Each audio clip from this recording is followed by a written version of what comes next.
Hi friends, ನಮಸ್ತೆ. ನೋಡಿ, ಇವತ್ತು ನಾವು ಮಾಡ್ತಿರೋದು ಗೀ ರೈಸ್ ಅಂತಂದರೆ ತುಪ್ಪದ ಅನ್ನ.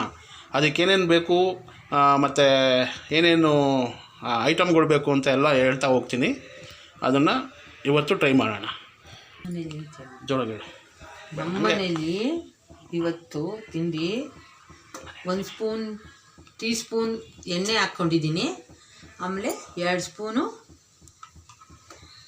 ತುಪ್ಪ ಹಾಕ್ಕೊಂಡಿದ್ದೀನಿ.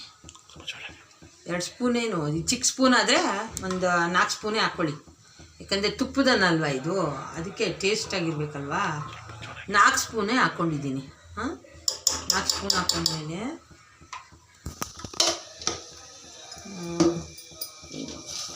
ಆಮೇಲೆ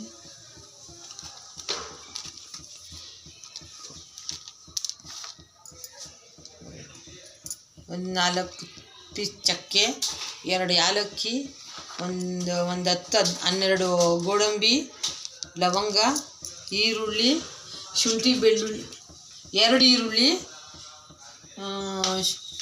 ಶುಂಠಿ ಬೆಳ್ಳುಳ್ಳಿ,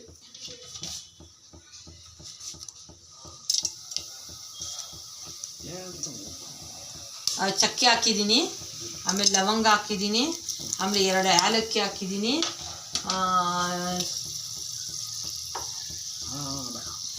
ಆಮೇಲೆ ಜೀರಿಗೆ 1 ಸ್ಪೂನಷ್ಟು ಜೀರಿಗೆ ಹಾಕಿದ್ದೀನಿ. ಜೀರಿಗೆ ಹಾಕಿದ್ಮೇಲೆ ಶುಂಠಿ ಬೆಳ್ಳುಳ್ಳಿ ಪೇಸ್ಟ್ 1 ಟೇಬಲ್ ಸ್ಪೂನಷ್ಟು ಶುಂಠಿ ಬೆಳ್ಳುಳ್ಳಿ ಪೇಸ್ಟ್ ಹಾಕ್ತಾಯಿದ್ದೀನಿ. ಶುಂಠಿ ಬೆಳ್ಳುಳ್ಳಿ ಪೇಸ್ಟ್ ಹಾಕಿದ್ಮೇಲೆ 4 ಹಸಿಮೆಣಸಿನ್ಕಾಯಿ ಹಾಕ್ತಾಯಿದ್ದೀನಿ. ಹಸಿಮೆಣಸಿನ್ಕಾಯಿ ಹಾಕಿ 4 ಹಸಿಮೆಣಸಿನ್ಕಾಯಿ ಹಾಕ್ಕೊಂಡು ಆಮೇಲೆ ಚೆನ್ನಾಗಿ ಸ್ವಲ್ಪ ಬಾಡಿಸಾದ್ಮೇಲೆ ಗೋಡಂಬಿ ಹಾಕ್ಕೊಳ್ತಾ ಇದ್ದೀನಿ. ಗೋಡಂಬಿ ಹಾಕ್ಕೊಳ್ತಾ ಇದ್ದೀನಿ. ಗೋಡಂಬಿ ಹಾಕೊಂಡ್ಮೇಲೆ ಚೆನ್ನಾಗಿ ಒಂದು ಸ್ವಲ್ಪ ಬಾಡಿಸಾದ್ಮೇಲೆ ಈರುಳ್ಳಿ ಹಾಕ್ತಾಯಿದ್ದೀನಿ. 2 ಈರುಳ್ಳಿ ಇಟ್ಕೊಂಡಿದ್ದೆ. 2 ಈರುಳ್ಳಿ ಬಾಳಕ್ಕೆ ಹಾಕ್ಕೊಳ್ತಾ ಇದ್ದೀನಿ. ಬಾಡಿಸಿದ್ಮೇಲೆ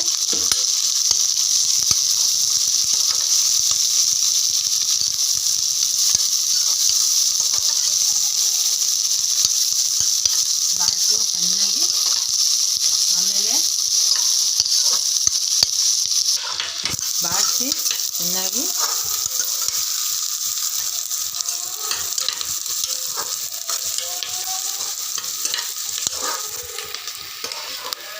ಚೆನ್ನಾಗಿ ಬಾಡಿಸ್ತಾ ಇದ್ದೀನಿ ಕೆಂಪಗೆ ಬರೋ ಥರ.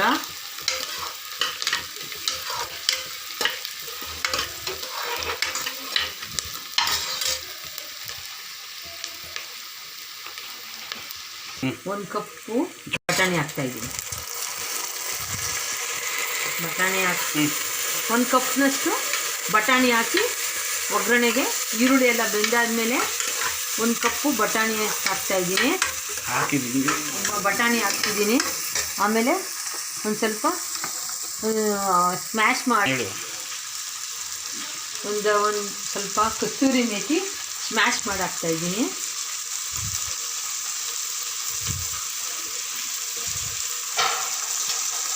ಸ್ಮ್ಯಾಶ್ ಮಾಡಿ ಹಾಕಿದ್ಮೇಲೆ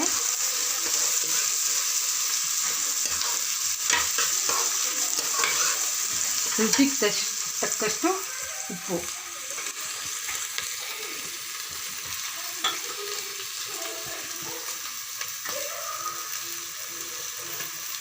ರುಚಿಗೆ ಎಷ್ಟು ಬೇಕೋ ಅಷ್ಟು, ನಿಮ್ಗೆ ಎಷ್ಟು ಬೇಕೋ ಅಂದಾಜು ಮೇಲೆ ಉಪ್ಪು ಹಾಕ್ಕೊಳ್ಳಿ.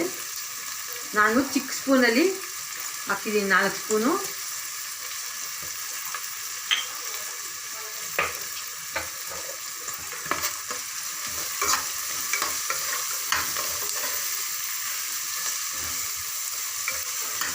ನೋಡಿ ಈರುಳ್ಳಿ ಬ್ರೌನಿಶ್ ಬಂತು.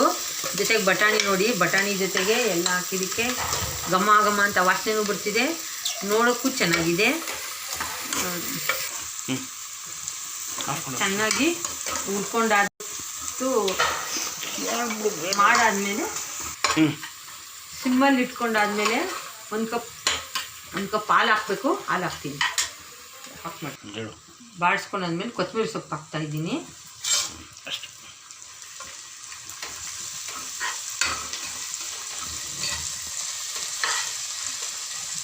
ಕೊತ್ತಂಬರಿ ಸೊಪ್ಪು ಹಾಕಿದ್ಮೇಲೆ ಕೊತ್ತಂಬರಿ ಸೊಪ್ಪು ಹಾಕ್ತೀನಿ. ಬೇಕಾದರೆ ನೀವು ತೆಂಗಿನಕಾಯಿ ಹಾಲು ಬೆರೆಸ್ಕೋಬೋದು. ಇವಾಗ ರುಚಿಗೆ ಚೆನ್ನಾಗಿರುತ್ತೆ ಅಂತಂದ್ಬಿಟ್ಟು ನಾನು 1 ಲೋಟ ಹಾಲು ಹಾಕ್ತಾಯಿದ್ದೀನಿ. ಈ ಹಾಲು ಹಾಕಿದ್ರೆ ಟೇಸ್ಟು ಚೆನ್ನಾಗಿರುತ್ತೆ. ತೆಂಗಿನಕಾಯಿ ಇದ್ದರೆ ತೆಂಗಿನಕಾಯಿ ಹಾಲು ಹಾಕ್ಬೋದು, ಆದರೆ ಇದು ಅದ್ರ ಜೊತೆಗೆ ಇದು ಹಾಕ್ಬೋದು, ಆದರೆ ಟೇಸ್ಟ್ ಚೆನ್ನಾಗಿರುತ್ತೆ ಹಾಲು ಹಾಕಿದ್ರೆ ಅಂತ ಹಾಕ್ತಾಯಿದ್ದೀನಿ. ಬೇಕಾದ್ರೆ ನೀವು 1.5 ಪಾವು ಅಕ್ಕಿ ತೊಳೆದು ರೆಡಿ ಮಾಡಿ ಇಟ್ಕೊಂಡಿರೋದನ್ನು ಹಾಕ್ತಾಯಿದ್ದೀನಿ.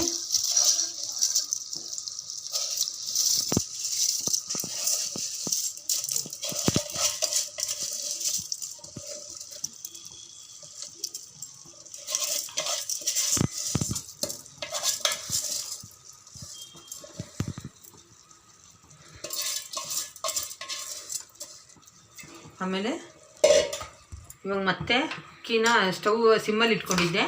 ಈಗ ಮತ್ತೆ ಸ್ವಲ್ಪ ಜಾಸ್ತಿ ಮಾಡಿ ಇದರಲ್ಲಿ ಸ್ವಲ್ಪ ಮತ್ತೆ ಅಕ್ಕಿನ ಒಗ್ಗರಣೆಯಲ್ಲಿ ಚೆನ್ನಾಗಿ ಬಾಡಿಸ್ಕೊತಾ ಇದ್ದೀನಿ. ಇವಾಗ ರುಚಿ ಏನು ಹುರ್ಕೊಳ್ಳೋದ್ರಿಂದ ಉಪ್ಪು ಖಾರ ರುಚಿ ಎಲ್ಲ ಚೆನ್ನಾಗಿ ಉಪ್ಪು ಖಾರ ಹಿಡಿಯುತ್ತೆ, ರುಚಿನೂ ಚೆನ್ನಾಗಿರುತ್ತೆ. 1.5 ಪಾವು ಅಕ್ಕಿಗೆ 3 ಲೋಟ ನೀರು ಹಾಕ್ತಾಯಿದ್ದೀನಿ.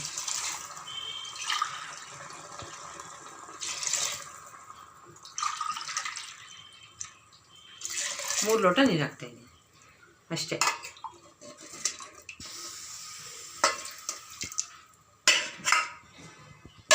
ಆಮೇಲೆ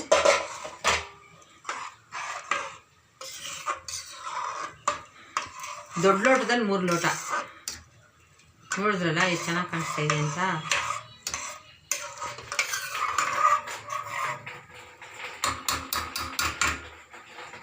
ಅಷ್ಟೇ.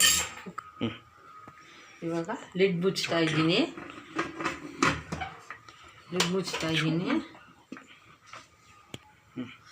ವೈಟ್ ಬಾಲ್ ಹಾಕಿ 2 ಕೂಗಿಸ್ಬೇಕು. ಇದನ್ನು 2 ವಿಸಿಲ್ ಹಾಕಿದ್ರೆ ಸಾಕು.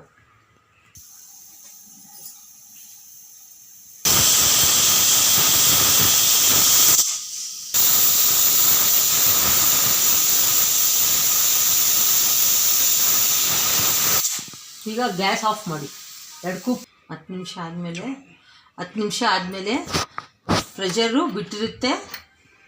ಕುಕ್ಕರ್ ಬಿಚ್ಚಿ ನೋಡಿ ಎಷ್ಟು ಚೆನ್ನಾಗಿ ಬಂದಿದೆ ಅಂತ. Wow, super.